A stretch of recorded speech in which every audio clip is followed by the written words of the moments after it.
അസ്സലാമു അലൈക്കും വറഹ്മത്തുള്ളാഹി. നമസ്കാരം. ബാവ മുറിയോടെയാണ്. പുതിയ ഒരു വീഡിയോയിലേക്ക് എല്ലാ മാന്യ സുഹൃത്തുക്കൾക്കും സ്വാഗതം.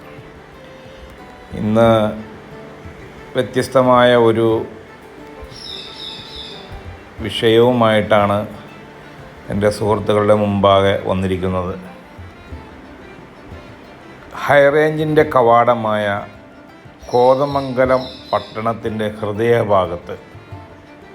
ഹൃദയഭാഗം എന്ന് പറഞ്ഞാൽ ഗാന്ധി സ്ക്വയറിൽ നിന്ന് മൂവാറ്റുപുഴയ്ക്ക് പോകുന്ന റൂട്ടിൽ ഏകദേശം 100 മീറ്റർ ജോസ് കോളേജിനോട് അടുത്ത് പഴയ ജവഹർ തിയേറ്ററിന് ഓപ്പോസിറ്റായിട്ട് നമ്മളുടെ സുഹൃത്ത് ഇബ്രാഹിം കല്ലട ഒരു പുതിയ ഷോപ്പ് ഉദ്ഘാടനം ചെയ്തിരിക്കുകയാണ്.